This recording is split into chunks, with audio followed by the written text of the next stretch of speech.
हर बार की तरह राजा विक्रम फिर बेताल को पेड़ से नीचे उतारता है और पीठ पर लादकर उसे योगी के पास ले जाने के लिए चल देता है। ऐसे में एक बार फिर बेताल राजा विक्रम को बोलने पर विवश करने के लिए एक नई कहानी शुरू करता है। कहानी है राजा रूपसेन और अंगरक्षक वीरवर की। वर्धमान राज्य में रूपसेन नाम का एक राजा राज्य किया करता था। राजा बहुत ही साहसी, दयालु और न्यायप्रिय था।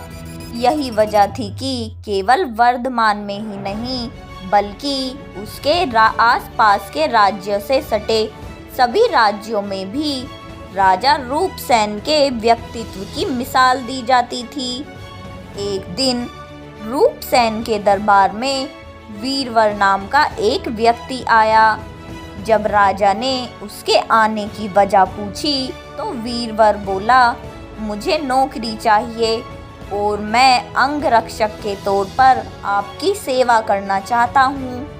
वीरवर की यह बात सुनकर राजा ने कहा, मैं तुम्हें अपना अंगरक्षक बना तो सकता हूँ, लेकिन उसके लिए तुम्हें पहले अपनी कार्यकुशलता सिद्ध करनी होगी ताकि मैं ये तय कर सकूं कि तुम मेरे अंगरक्षक बनने के लायक हो भी या नहीं।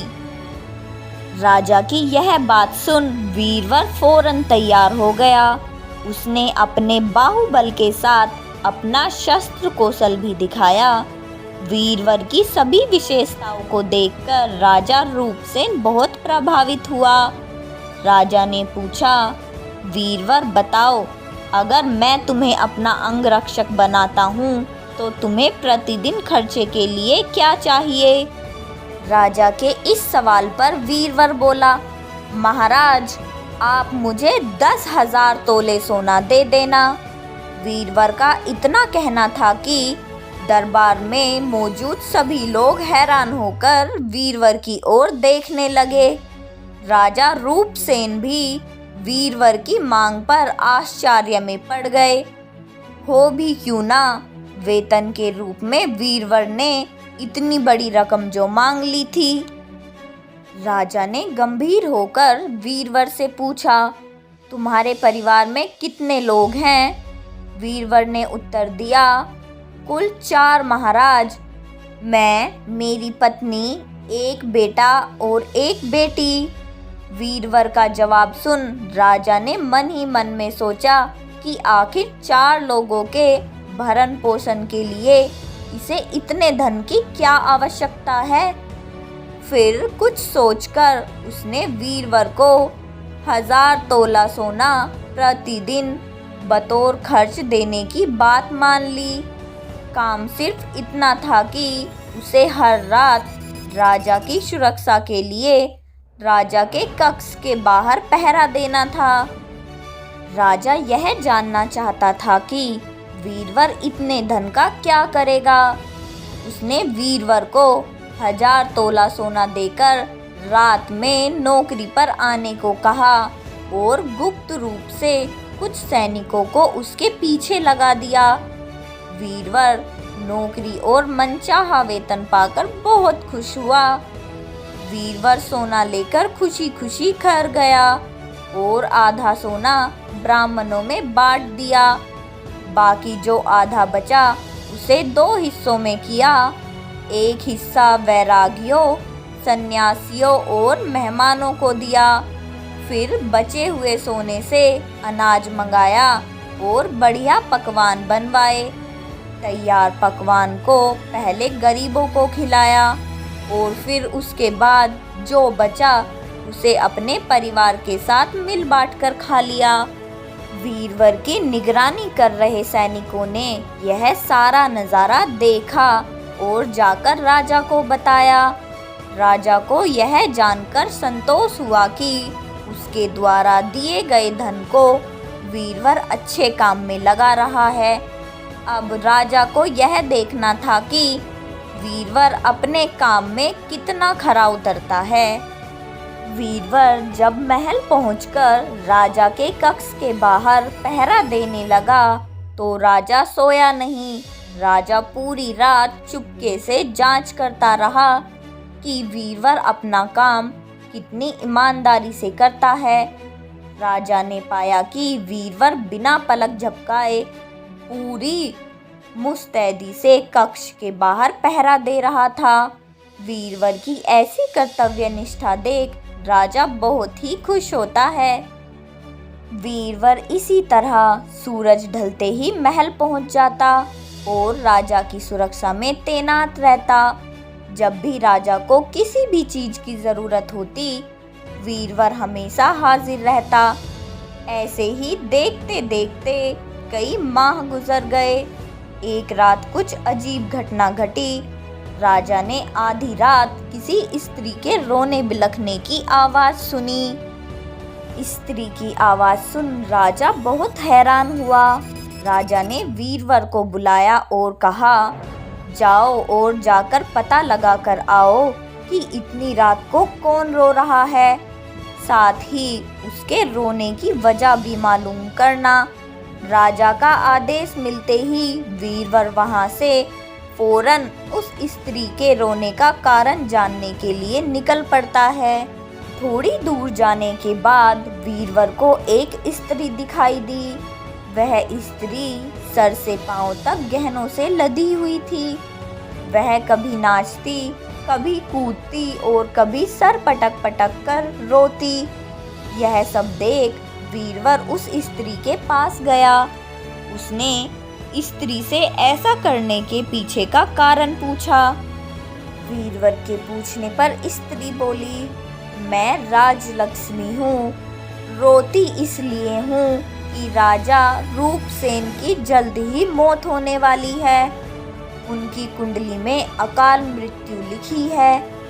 अब उनके जैसा न्यायप्रिय और कुशल राजा चला जाएगा तो मुझे किसी और के अधिकार में रहना पड़ेगा। इसी बात का मुझे बहुत दुख है। राजा की मौत की बात सुनकर वीरवर ने राजलक्ष्मी से पूछा, क्या इस मुसीबत को टालने का कोई उपाय नहीं है? इस पर राजलक्ष्मी बोली, उपाय तो है, लेकिन क्या तू कर पाएगा? वीरवर बोला, आप मुझे उपाय बताएं, मुझसे जो भी बन पड़ेगा मैं अवश्य करूँगा। वीरवर के हामी भरते ही राजलक्ष्मी बोली, पूर्व की दिशा में यहाँ से कुछ दूर एक देवी का मंदिर है। अगर उस मंदिर में तू देवी के चरणों में अपने बेटे की बलि दे देता है तो राजा पर आने वाला संकट टल जाएगा। उसके बाद 100 साल तक बिना किसी तकलीफ के जीवित रहेगा और राज कर पाएगा। राजलक्ष्मी की यह बात सुन वीरवर घर की ओर चल देता है और घर पहुंचकर सब हाल अपनी पत्नी को बताता है। इतने में उसका बेटा और बेटी भी जाग जाते हैं। जब परिवार के बेटे को इस बारे में पता चलता है तो वह भी खुशी खुशी देवी के चरणों में बलि चढ़ने के लिए राजी हो जाता है। वीरवर का बेटा कहता है, सबसे पहले यह आपका आदेश, दूसरा राजा का जीवन बचा पाऊंगा, तीसरा देवी के चरणों में मृत्यु। इससे बड़ा सौभाग्य मेरे लिए और क्या होगा पिताजी। आप अभी चलिए, मैं आपके साथ चलता हूँ। बेटे की यह बात सुनकर वीरवर अपने पूरे परिवार को साथ लेता है और देवी के मंदिर पहुँच जाता है। मंदिर पहुंचकर वीरवर अपनी तलवार निकालते हुए कहता है, माँ, यह बलि स्वीकार करो और मेरे राजा को लंबी आयु प्रदान करो। यह कहते ही बेटे का सर धड़ से अलग कर दिया।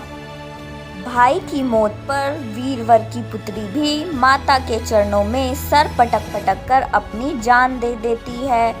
पुत्र और पुत्री दोनों के मर जाने पर वीरवर की पत्नी कहती है, पुत्र और पुत्री दोनों को खोने के बाद मैं भी जीना नहीं चाहती। इतना कहते हुए वीरवर की पत्नी वीरवर के हाथ से तलवार छीनकर अपना शीश माता के चरणों में चढ़ा देती है।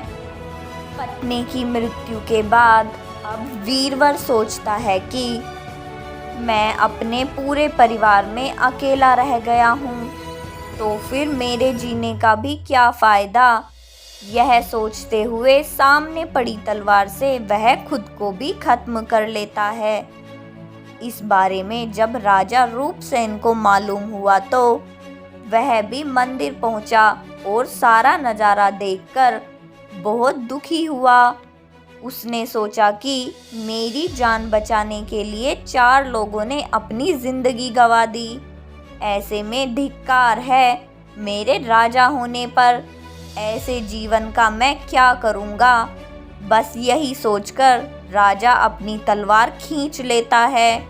राजा अपनी तलवार से अपनी गर्दन काटने जा ही रहा था कि तभी अचानक वहाँ देवी प्रकट हो जाती है। देवी कहती है, हे राजन, मैं तेरे साहस से प्रसन्न हूँ। तू जो भी वर मांगेगा तुझे वह हासिल हो जाएगा। देवी की यह बात सुन राजा कहता है, देवी आप वीरवर और उसके परिवार को जिंदा कर दो। देवी तुरंत वीरवर और उसके परिवार को दोबारा जिंदा कर देती है। इतना कहकर बेताल बोला, बताओ विक्रम, इन सब में सबसे बड़ा बलिदान किसका है। विक्रम बोला, बेताल, सबसे बड़ा बलिदान राजा का हुआ। बेताल ने पूछा, वो क्यों। विक्रम बोला, सुनो, पिता की आज्ञा का पालन करना पुत्र का धर्म होता है। सेवक का अपने राजा के लिए अपने प्राण दे देना उसका कर्म होता है।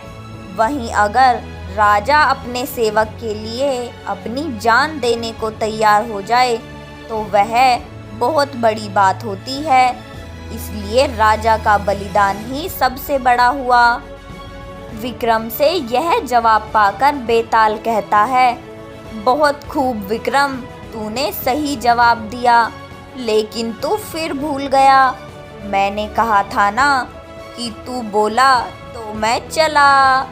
इतना कहकर बेताल फिर पेड़ पर जाकर उल्टा लटक जाता है। तो बच्चों, इस कहानी से हमें क्या सीख मिलती है।